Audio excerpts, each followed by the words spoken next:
Mateo capítulo 5, vamos a continuar con el Sermón del Monte. Mateo capítulo 5 y vamos a leer los versículos que van del 27 al 30. Hoy vamos a comenzar con esta segunda enseñanza o esta segunda porción que tiene que ver con una justicia mayor que la de los escribas y fariseos. Vamos a hablar de la pureza sexual y de su conservación. Mateo capítulo 5, versículos 27 al 30 dicen así: Oísteis que fue dicho, no cometerás adulterio, pero yo os digo que cualquiera que mira a una mujer para codiciarla, ya adulteró con ella en su corazón. Por tanto, si tu ojo derecho te es ocasión de caer, sácalo y échalo de ti, pues mejor te es que se pierda uno de tus miembros y no que todo tu cuerpo sea echado al infierno. Y si tu mano derecha te es ocasión de caer, córtala y échala de ti, pues mejor te es que se pierda uno de tus miembros y no que todo tu cuerpo sea echado al infierno. Amén. Amados, hablar acerca de las relaciones sexuales no tiene por qué ser una superstición en la iglesia. Si en realidad el origen de este bien se encuentra en Dios mismo. Las relaciones sexuales tienen su origen en Dios y eso queda registrado en el libro de Génesis. Por ejemplo, dice primero Génesis 1, versículos 27 al 28, que creó Dios al hombre a su imagen. A imagen de Dios lo creó. Varón y hembra los creó. Y los bendijo y les dijo: fructificad y multiplicaos, llenad la tierra. Dice también Génesis capítulo 2, versículos 23 al 24, que dijo entonces Adán: esto es ahora hueso de mis huesos y carne de mi carne. Esta será llamada varona, porque del varón fue tomada. Por tanto, dejará el hombre a su padre y a su madre, y se unirá a su mujer, y serán una sola carne. Si hay algo que podemos ver en estos dos textos, es este principio implícito de que las relaciones sexuales fueron bendecidas por Dios. Y que además, la conclusión del Señor después de haber creado todas las cosas es que todo era bueno. Todo era bueno. Todo lo que Dios creó es bueno. Así que ya podemos empezar a sacar de nuestra mente esa superstición de que no es sano hablar acerca de las relaciones sexuales en la iglesia. Porque la palabra de Dios sí habla de ello. Y si la Biblia habla de ello, también tiene que darse esto que pertenece al consejo de Dios. Bien dice este hombre que ya no está entre nosotros, llamado John Stott, que podemos dar gracias a Dios que Cantar de los Cantares se incluye en el canon de las Escrituras. Sí, Cantar de los Cantares, ese libro que casi nadie lee. Cantar de los Cantares de Salomón, que está en el canon o que pertenece a los libros inspirados de la Biblia. Porque ahí existe el deleite espontáneo de los amantes. Y amantes me refiero precisamente a los esposos. El deleite mutuo de la novia y el novio. Un dato interesante de este libro es que los esposos hacen bien al estudiarlo, precisamente porque en este libro se muestra un retrato del amor que hay entre Cristo y su iglesia. Lejos esté de nosotros pensar que este libro no menciona en nada a Dios, porque la realidad es que a pesar de que no se mencione tanto, ciertamente el principio está allí. El hecho de que a través de esta relación que hay con Salomón y la Sulamita, vienen a ser estos una especie de ilustración o simbología de lo que es el amor entre Cristo y su iglesia. ¿Y por qué digo esto? ¿Recuerda usted que el Señor nos dice en su palabra maridos, amad a vuestras mujeres como ¿quién? Como Cristo amó a su iglesia y se entregó a sí mismo por ella. Y a las esposas les dice que se sujeten a sus maridos como al Señor. Así que lo uno y lo otro nos hace pensar que la Biblia misma nos da lecciones o nos muestra cómo debemos comportarnos y también cómo debemos amarnos. Así que nada malo puede decirse de este don, de este regalo precioso que Dios nos ha dado. Sin embargo, o no obstante, aunque es un regalo de Dios, aunque es algo bueno, el hombre, desde la caída, lo ha pervertido de maneras que nosotros no podemos pensar. Con el pasar del tiempo, cada vez más sacan algo nuevo, una nueva forma de pervertir lo que Dios ha creado y lo que Dios ha diseñado. El hombre ha degradado este precioso don y lo ha desvalorizado, tanto el acto consagrado para el matrimonio, hablando de las relaciones sexuales, como también a las personas que participan de ello. Al pervertir este don de las relaciones sexuales, tanto hombres como mujeres se han desvalorizado a sí mismos y no han practicado lo que Dios verdaderamente ha llamado bueno. Siendo así, entonces, no vienen más que a destruir esto que Dios nos da y a vivir en la injusticia, ofendiendo a Dios una y otra vez. Esto es lo que ha hecho el hombre. En su ley, Dios condena cada acto pervertido de este don. No solamente el que se comete de forma externa, cuando ya se lleva a cabo con otra persona, sino también el que se comete desde el corazón. Dios condena lo uno y lo otro. Así que pongamos atención. Veamos qué es lo que Dios dice acerca de la pureza sexual y cómo nosotros debemos perseverar en ella. Quiera Dios que así como Él aborrece las perversiones sexuales, nosotros podamos también imitarle a Él. No juzgando, y eso debemos tener cuidado, no juzgando como pecadores a otros pecadores que pervierten este don, sino más bien hablando la verdad, perseverando en ella, porque Dios así lo ha mandado. Que nosotros podamos apreciar verdaderamente lo que Dios nos da y podamos hablar de ese don precioso de la forma correcta, como la Biblia lo presenta. Así que vamos a estar hablando acerca de lo que los escribas y fariseos dijeron acerca de este mandato que el Señor nos ha dado. Y vamos también a hablar acerca de cómo nosotros debemos verlo como el Señor Jesucristo lo enseñó. Vamos a estar hablando de eso. Y primeramente quisiera mencionar el hecho de que es normal, tanto en este tiempo como en el tiempo del Señor Jesucristo, que las personas presten más atención a las cosas externas que a lo que sucede en el corazón. Voy a darle un pequeño ejemplo acerca de eso. No suele suceder que las personas cuando ven actos de obras bondadosas, vienen y dicen, esta persona tiene el cielo ganado, y dejan por otro lado lo que pueda haber en el corazón de estas personas. Tienen el cielo ganado, han hecho algo maravilloso, han rescatado un animal o han rescatado a una persona, entre otras cosas. Si hay algo que nos ha quedado claro a lo largo de todos estos sermones que hemos estado dando, es que el hombre no puede salvarse a sí mismo. El hombre no puede hacer nada por lo cual pueda ser salvado en su propio mérito. Así que nos damos cuenta de esta realidad. Es imposible que alguien pueda salvarse por su propio mérito.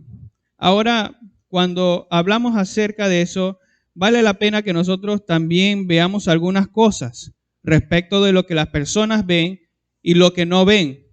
De lo que ven en lo exterior pero lo que no ven en el corazón. Mire lo que dice el apóstol Pablo. Primera de Corintios, capítulo 13, versículos 1 al 3, dice así: si yo hablase en lenguas humanas y angélicas, y si tuviese profecía y entendiese todos los misterios y toda ciencia, y si tuviese toda la fe, y si repartiese todos mis bienes para dar de comer a los pobres, y si entregase mi cuerpo para ser quemado, y no tengo amor, ¿qué sucede? De nada sirve. Así que las personas pueden estar haciendo obras maravillosas, vendiendo todo lo que tienen, dedicándose a una vida de ascetismo, no teniendo nada en este mundo, sino dando todo lo que tienen a los demás, viviendo una vida altruista. Pero si en ellos no ha nacido el Señor, o mejor dicho, si el Señor no los ha hecho nacer de nuevo y no tienen amor, de nada vale. De nada vale lo que hagan. Cuando Samuel fue a Belén para ungir al nuevo rey de Israel, pensó que por el parecer y la grande estatura de Eliab, uno de los hijos de Isaí, podía entonces proceder a ungirle.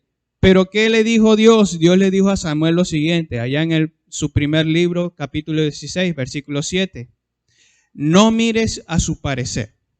Dios le dijo a Samuel, no mires a su parecer ni a lo grande de su estatura, porque yo lo desecho. Porque Jehová no mira lo que mira el hombre, pues el hombre mira lo que está delante de sus ojos, pero Jehová mira el corazón. Samuel estaba convencido de que Eliab era suficiente para poder ser ungido como rey. Pero no, Dios le dijo, no es lo externo lo que yo veo lo que hay en el corazón. Por esto queda claro que la evaluación divina comienza desde adentro, desde el corazón, y no por las apariencias externas.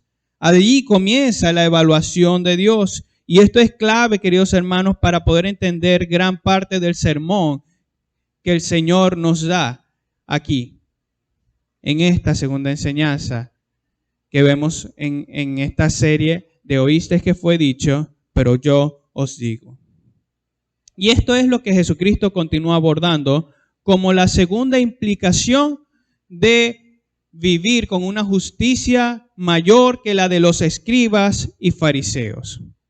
Recordemos que ellos interpretaron la ley y la enseñanza a su propia comprensión. Ellos la interpretaron a su propia comprensión, pero también a su propia conveniencia. Eso era lo que sucedía en aquel tiempo.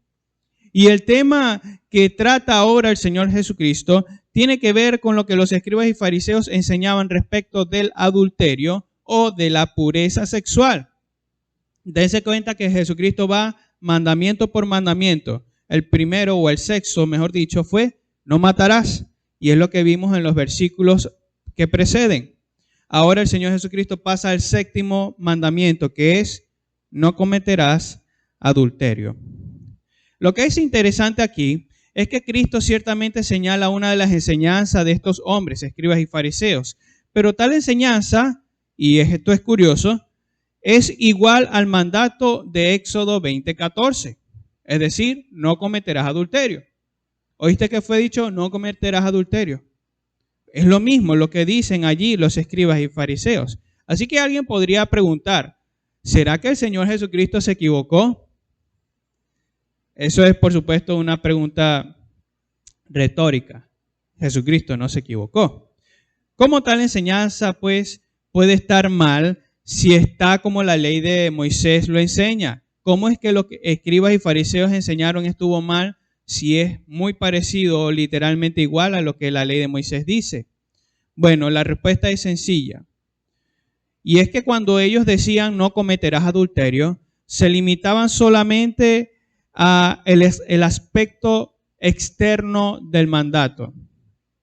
Así pues, las personas podrían desear a una mujer en su corazón sin ningún problema y vivir sus vidas tranquilamente creyendo que no han afectado en nada a su pureza sexual. Eso es lo que ellos estaban implicando con sus propias enseñanzas. Me refiero a los escribas y fariseos. Ellos decían, no cometerás adulterio, es decir, ni te atrevas a poder realizar algún acto sexual inmoral, porque si lo cometes, ya estás en pecado. Pero si no lo hiciste y solamente en tu corazón deseaste a una mujer, tranquilo, no has afectado en nada tu pureza sexual. Es una implicación de tal enseñanza. Ahora, atendiendo a esto que interpretaron los escribas y fariseos, es bueno que hagamos un recordatorio y echemos un vistazo de qué es lo que enseña este séptimo mandamiento, qué es lo que prohíbe el Señor allá cuando da la ley en el monte Sinaí, cuando dice no cometerás adulterio. Este mandamiento no está limitado solamente al contexto del matrimonio, como algunas personas podrían pensar. No está limitado solamente al matrimonio, sino que incluye cualquier forma de perversión sexual dentro o fuera del mismo. Sí, el séptimo mandamiento arropa no solamente las inmoralidades sexuales dentro del matrimonio, sino también fuera del mismo. Así que este mandamiento también tiene que ver con los solteros. Así de claro. Este mandamiento arropa todo lo que pueda conocerse como una perversión sexual o una inmoralidad sexual. Al utilizar la palabra perversión, quiero referirme a cualquier uso distinto del diseño sexual establecido por Dios. Y para tratar de explicar más ilustrativamente lo que significa la palabra perversión o corrupción, es como si usted agarrara un martillo y en vez de utilizarlo para golpear algo, usted utiliza el martillo para desenroscar un tornillo. ¿Verdad que no le va a servir de nada? Bueno, ahí se está pervirtiendo el uso natural de un martillo. ¿Qué es lo más necesario para desenroscar un tornillo? Un destornillador. Bueno, cuando los hombres pervierten el diseño de las relaciones sexuales, básicamente están quitándole su propósito. Están distorsionando lo que Dios creó. A eso me refiero cuando utilizo la palabra perversión. Entonces, nosotros podemos incluir entre estas perversiones cosas como las siguientes: incesto, concubinato, la homosexualidad y el lesbianismo, la masturbación y cualquier otra cosa que implique una satisfacción sexual aparte del establecido por Dios, que es entre un hombre y una mujer debidamente casados. Cualquier tipo de satisfacción sexual aparte del matrimonio es una perversión al diseño que Dios creó y, por supuesto, un quebrantamiento al séptimo mandamiento de Dios. Así es como nosotros lo podemos entender, y quizás una forma resumida. Si usted quiere aprender un poco más acerca de esto, podemos hablar más adelante acerca de ello en estudios bíblicos. Pero bien, que nos quede claro esta realidad, que un quebrantamiento del séptimo mandamiento es sencillamente cualquier perversión a las relaciones sexuales diseñadas por Dios. Este mandamiento sigue vigente. Este mandamiento sigue vigente en nuestro tiempo. Sin embargo, parece que es en este tiempo cuando más se pervierte. ¿No se ha dado cuenta? Parece que este es el tiempo donde más se ha pervertido este diseño precioso que Dios nos ha dado. Como dice el pastor MacArthur, es lamentable ver cómo nuestra era muestra una tolerancia desenfrenada por la pasión sexual. O mejor dicho, de la pasión sexual. La gente la propaga, la promueve y la explota a través de los medios de comunicación más poderosos y dominantes jamás antes conocidos por el hombre. Hermano, Y para que usted pueda entender esto que le estoy diciendo, usted bien puede prender su televisor y colocar cualquier canal y puede ser que dentro de los primeros 30 minutos ya usted haya visto algo de contenido sexual, bien sea en una propaganda o en una serie o en una película. Así es como se ha propagado el mal uso de las relaciones sexuales. Y esto, por supuesto, es lamentable. Cosas que hoy suceden jamás se pensaron en otro tiempo. Y creo que si las personas de siglos pasados vieran lo que hoy sucede, harían lo mismo que los escribas y fariseos, se rasgarían las vestiduras en son de tristeza y llanto. Porque nuestra era está pervertida, hermanos, corrompida. Sigue diciendo el pastor MacArthur allí. Ese parece ser el tema casi más ininterrumpido de entretenimiento de nuestra sociedad. Los medios de comunicación usan el sexo para vender sus productos y ensalzar sus programas. Hermanos, yo lo he visto con mis propios ojos aquí en Cabimas. Buses donde la propaganda es para vender zapatos o gomas deportivas, y colocan a una dama allí semidesnuda. ¿Qué tiene que ver eso con botas deportivas? Sí, creo que usted tampoco podría responder a eso. No hay razón en ello. ¿Pero por qué se usa? Porque llama la atención, porque despierta las pasiones del hombre y la mujer y los atraen con ello. Es quizás una de las carnadas más deliciosas para el hombre pecador, porque lo atraen a pecar. Los delitos sexuales han alcanzado su máximo histórico, mientras que se justifican la infidelidad, el divorcio y la perversión. ¿Se ha dado cuenta de esto? Inclusive dentro de la iglesia cristiana, los números de divorcio se han disparado en estos últimos tiempos. Porque no se está viviendo conforme a la justicia de Cristo. Esta era es conocida, hermanos, por su perversión sexual.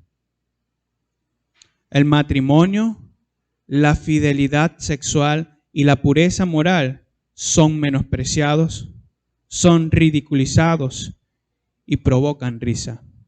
Hoy entre los jóvenes es normal que si se le pregunta por su virginidad, cuando se responde que sigue intacta, otros jóvenes se burlan. Entre los adultos que están casados, si un hombre no tiene amantes, se burlan de esta persona que procura vivir un matrimonio correcto. Y muchas otras cosas, hermanos. Creo que no bastaría el tiempo para poder hablar de la forma en la que esta sociedad ha pervertido el matrimonio y este don que Dios nos ha dado. Una sociedad así, hermanos, ciertamente no está lejos de parecerse a Sodoma y Gomorra. ¿Se ha dado cuenta? Ahorita acabamos de leer en nuestro plan de lectura también lo que sucedió en el diluvio. El Señor los destruyó porque el pecado había llegado hasta los cielos. Es decir, era grande su pecado. En la torre de Babel, el Señor también los juzgó porque querían hacerse un nombre grande, querían ser orgullosos. El Señor los ajustició. Y más adelante, aún no hemos llegado a ese capítulo, o creo que sí, ya lo pasamos, donde el Señor destruye a Sodoma y Gomorra, precisamente porque su perversión era demasiada. Así que esta era ciertamente no se está diferenciando mucho de aquellas ciudades pecaminosas. Así que no es de extrañarse que Dios emita su juicio contra una nación así, o sencillamente que tal juicio esté cada día más cerca. Si Dios no juzga en este tiempo a estas naciones pervertidas, ciertamente está reservando su juicio para el momento en el que venga. Así lo podemos entender también. Hermanos, puesto que los hijos de Dios seguimos en el mundo, seguimos aquí en este mundo corrompido, pues Cristo no oró para que fuésemos quitados del mundo, sino que fuésemos guardados del mismo. Es que debemos perseverar en una perspectiva bíblica acerca del diseño de la sexualidad que Dios ha creado. En este mundo pervertido es cuando nosotros como iglesia debemos ser luz del mundo. Debemos mostrar a los demás el correcto diseño de Dios y hablar de su justicia en todos los ámbitos.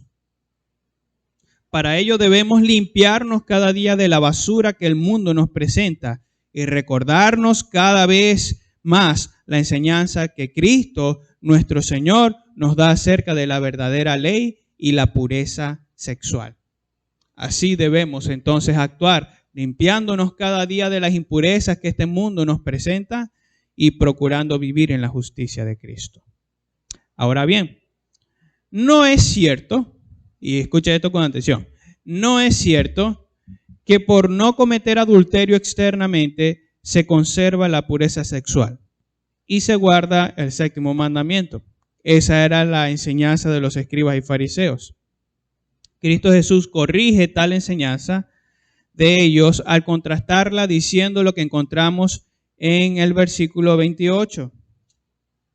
Versículo 28 dice así: cualquiera que mira a una mujer para codiciarla, ya adulteró con ella en su corazón. No es cierto lo que ellos decían, que si no cometían el pecado de forma externa o el acto mismo del adulterio, estaban puros sexualmente. Eso no era cierto. Cristo Jesús le demostró que cualquiera que mira a una mujer para codiciarla, ya ha adulterado, ya ha quebrantado el séptimo mandamiento. Hermanos, si no les parece interesante cómo Cristo relaciona el séptimo mandamiento con el décimo, vayamos por favor a Éxodo capítulo 20.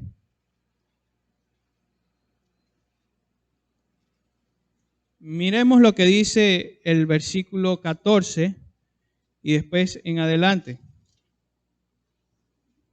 Hechos 20, versículos 14 dice: no cometerás adulterio. Y mire lo que dice después el versículo 17, que es el décimo mandamiento.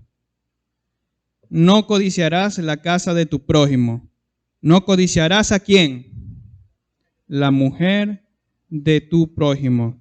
Ni su siervo, ni su criada, ni su buey, ni su asno, ni cosa alguna de tu prójimo.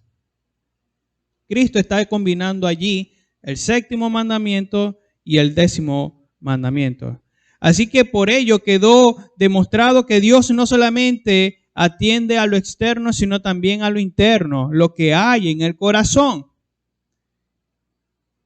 Y desbarató toda la enseñanza de los escribas y fariseos. Los destruyó, en otras palabras. Vale la pena acotar que tenemos que ser claros en que mirar a una mujer no es un acto pecaminoso en sí mismo, hablando de sencillamente mirar a una mujer, visualizarla y ya, eso no es pecaminoso. Pues no podemos ser legalistas al decir algo que Dios no ha dicho. De buenas a primeras no podemos decir, no, si miras a una mujer cometes pecado. Porque si fuera el caso, entonces los afganos están en lo cierto. Y las damas deben vestirse con burka y colocarse todos esos trapos. Pero no es así, gracias a Dios. No es así. El acto pecaminoso no está en sencillamente ver a una mujer. Más bien, lo que el Señor trata aquí es el mirar prolongadamente. El mirar prolongadamente con el propósito de codiciar. De codiciar a esa mujer. ¿Y a qué nos referimos con codiciar? Bueno, sencillamente al deseo maligno de lujuria. Ese es el pecado, hermanos.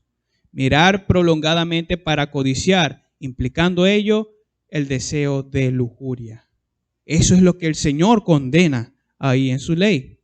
Y esto no solamente está referido para los varones, sino también para las mujeres.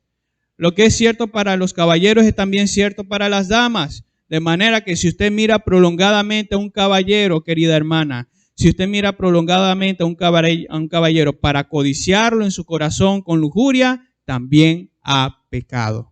Sea soltero o sea casado. En cualquiera de los dos casos ha pecado contra el Señor.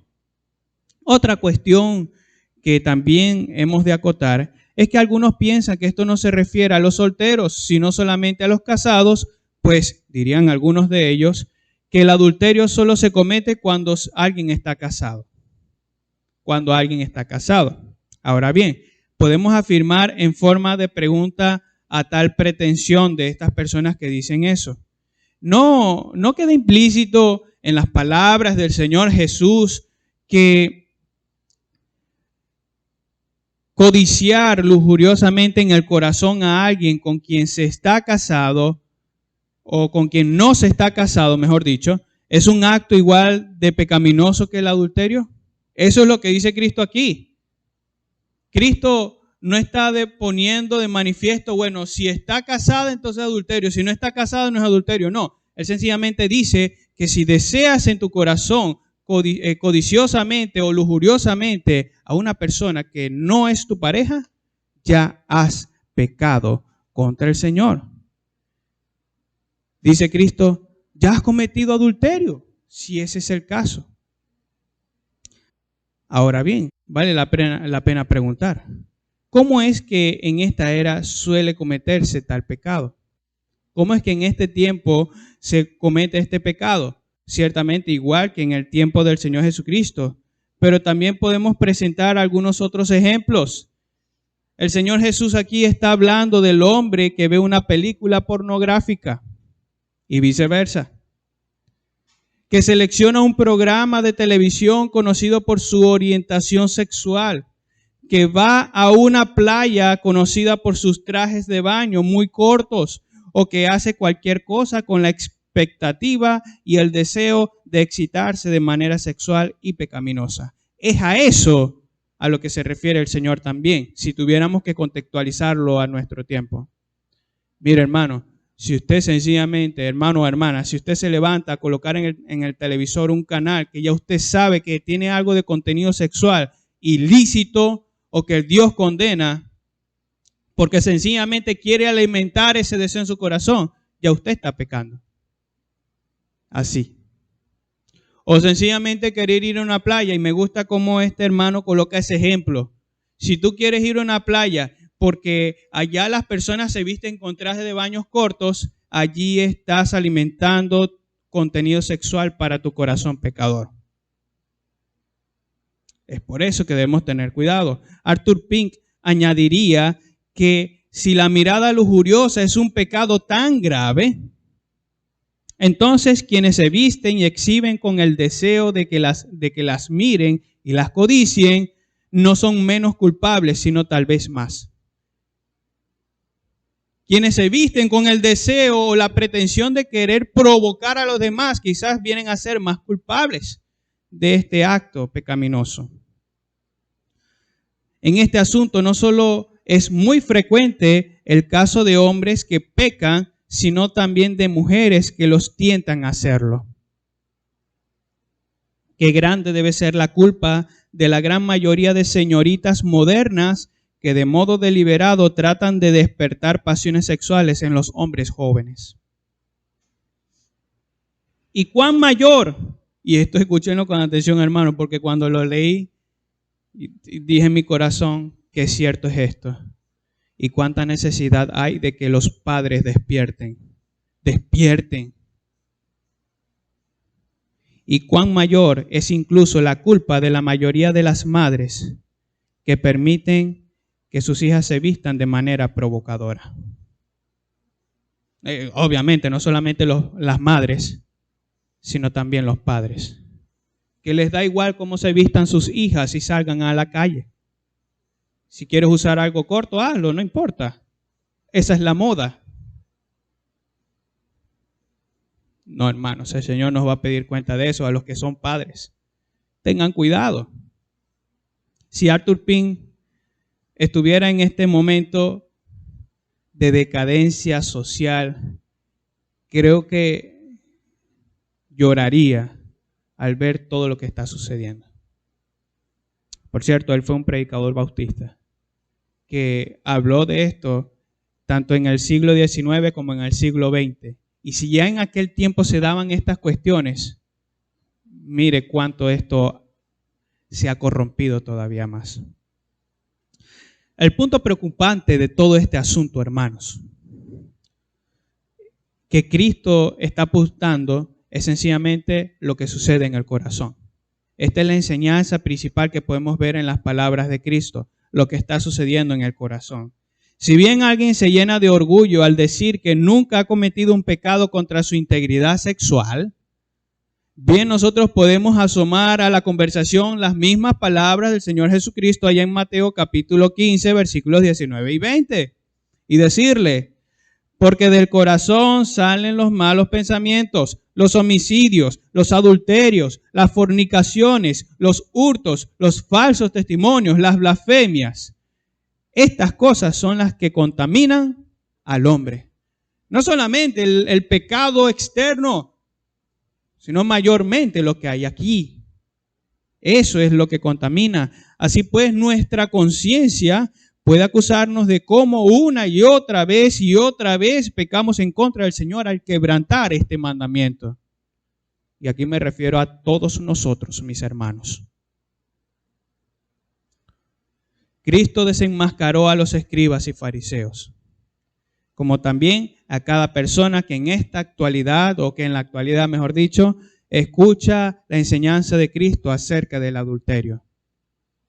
Cristo nos desenmascara, nos expone a su ley y nos dice: están en pecado. Y si algo hacen estas palabras de Cristo es demostrar que no somos justos en nosotros mismos. Ya quedó claro para aquel tiempo y nos queda claro para este momento. Aun si ni siquiera hemos cometido el acto externo del adulterio, ya hemos pecado contra el Señor al desear en nuestro corazón. Pues en el corazón queda demostrado que sí hemos cometido adulterio. Lo segundo que podemos nosotros implicar de esta enseñanza es que si alguien dice que es esclavo de este pecado, si alguien entiende que es esclavo de este pecado de la perversión sexual o del adulterio, le tengo buenas noticias. Hoy es el día de reconocer tu injusticia contra Dios. Hoy es el día. Y el día de arrepentimiento. Y el día para que vengas a Cristo para ser librado del pecado del adulterio, incluyendo toda forma de perversión sexual. Hoy es el día de tu liberación. Arrepiéntete. Reconoce tu maldad y ven al Señor Jesús. A los que hemos creído ya en el Señor y pecamos cayendo en esta perversión, Dios nos dice por medio de su palabra lo siguiente, en Colosenses capítulo 3, versículos 5 al 7. Haced morir pues lo terrenal en vosotros. Esto se lo dice el apóstol Pablo a los colosenses. Haced morir pues lo terrenal en vosotros. Fornicación, impureza, pasiones desordenadas, malos deseos y avaricia, que es idolatría, cosas por las cuales la ira de Dios viene sobre los hijos de desobediencia, en las cuales vosotros también anduvisteis en otro tiempo cuando vivíais en ellas. Algunos pueden estar luchando con este pecado. Y la exhortación del Señor sencillamente es: basta ya. Ya es tiempo de que abandonemos este pecado. Hagamos morir lo terrenal en nosotros y vivamos conforme a la justicia de Cristo. Y hermano o hermana, por favor, deja de pensar que un pequeño desvío de la pureza sexual no va a afectar tu relación con Dios. Deja de pensar eso. Pues esto es una vil mentira que Satanás quiere que nosotros creamos. Es solamente un momentico. Es nada más este episodio de esta serie que me gusta mucho porque hace reír mucho, pero tiene contenido sexual.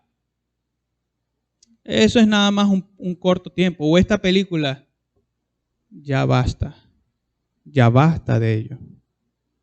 Aprendamos a a cortar con esas cosas que sabemos que no agradan al Señor y que vienen a ser un contenido sexual para nosotros. Obviamente, un contenido que no es sano. Basta ya, hermanos, de juguetear con el pecado. El Señor nos llama a vivir en santidad. La realidad es que esto es un pecado horrendo, que no solamente nos daña a nosotros, sino también a nuestro cónyuge o a quien será nuestra pareja. Esto es para los solteros. He escuchado testimonio de personas que están en consejería prematrimonial y de caballeros que luchan contra estos hábitos ocultos, y a quienes también se les dice: tienes que corregir esto antes de casarte, porque si no lo corriges y entras al matrimonio así, puedes caer en estar dañando a tu esposa y viceversa. Puedes venir a causar daño a tu esposa. Finalmente, lo último que podemos y debemos señalar es que frente al deterioro que el mundo hace del diseño sexual que Dios ha creado para el matrimonio, nosotros los cristianos debemos ser pregoneros de justicia. Debemos ser pregoneros de justicia. No tener miedo a llamar a lo malo malo y a lo bueno bueno. Pero tengamos cuidado aquí. No debemos convertirnos en escribas y fariseos, en legalistas, diciendo: tú eres un pecador y yo soy puro. Tú eres un detractor de la ley y yo soy justo. No hagamos eso. Porque en otras palabras, somos pecadores que juzgan a otros pecadores. Basta ya de mirarlos con la pretensión de creer que nosotros no hemos caído en ese pecado. No hagamos eso, porque vamos a dañar la obra de Cristo si hacemos algo como eso. Más bien, seamos fieles al Señor. Pregonemos su justicia. Hoy muchos son censurados por proclamar la verdad de Cristo. Y hermano y hermana, no calle. Aunque lo quieran censurar, no calle. Hable la verdad. Confronte el error del pecado y honre a su Señor. No se trata de juzgar a las personas, se trata de ser heraldos del Rey que proclaman el arrepentimiento de pecado y la buena noticia de salvación en Cristo Jesús. Esta es una de esas cosas que también tenemos que decir a las personas. Hoy, hermanos, se ha proliferado mucho esto se conoce como concubinato, pero en este tiempo tiene otro nombre legal. Y muchas parejas, inclusive que se llaman cristianos, viven en concubinato. ¿Qué hacemos nosotros ante eso? ¿Cruzamos los brazos y hacemos la vista gorda y miramos para otro lado? No. Con amor y humildad, como lo dice la palabra de Dios, debemos señalar el pecado y dar instrucciones bíblicas de lo que estas personas deben hacer. Que si están en concubinato con una persona que no ha creído en Cristo, corta eso ya. Basta ya, porque el Señor no nos ha llamado a estar unidos en yugo desigual, y mucho menos a estar con una persona que ni siquiera es nuestra pareja matrimonial. Cortemos con eso ya. Señalemos lo que es pecado, pero también demos la buena noticia de redención en Cristo. Hablemos de la buena noticia, de la redención del matrimonio, de la redención del pecado y de la pureza sexual como Dios la ve. En conclusión, hermanos, vivir en la justicia de Cristo implica una vida de pureza sexual que comienza desde el arrepentimiento y la fe. Es a partir de ahí que comienza la pureza sexual. A partir del arrepentimiento y la fe, es decir, a partir del momento en que somos salvos. Después de eso, la pureza sexual se convierte en una meta, en una de las grandes metas por las que lucha cada creyente. Y sí, hermano, esa es una lucha. Lejos esté de nosotros pensar que eso es algo sin importancia o algo a lo que no debemos prestar atención. Ciertamente es necesario que nosotros tomemos esto como una virtud, algo que anhelar, ser puro sexualmente. Nos es necesario a los casados, hombres y mujeres, nos es necesario hacer el mismo pacto que hizo Job. acerca de quien las Sagradas Escrituras dicen que hizo pacto con sus ojos de no mirar a una virgen. Por cierto, lo leímos recientemente en la lectura, en el plan de lectura. Que hagamos pacto con nuestros ojos, damas y caballeros que están casados. Tengamos cuidado con a quién miramos. Hagamos pacto con nuestros ojos en nuestros corazones. Pero en el caso de los solteros, sería similar también hacer un pacto con sus ojos de no mirar con lujuria y codicia a una mujer que no es tu esposa o que no es tu esposo. Haz pacto con tus ojos de no mirar con codicia a un hombre o a una mujer que no es tu esposo o tu esposa. Hermano, ¿qué herramienta ha provisto Dios para poder preservar o poder perseverar en la pureza sexual? Cristo da la respuesta en los siguientes versículos y lo vamos a estudiar la semana que viene con el favor de Dios, si el Señor aún no ha venido. Pero hermanos, es mi deseo que esta palabra del Señor obre en nuestros corazones para que haya cada vez más un deseo de conservar la pureza sexual dentro de los límites que Dios nos ha dado en su palabra. Amén.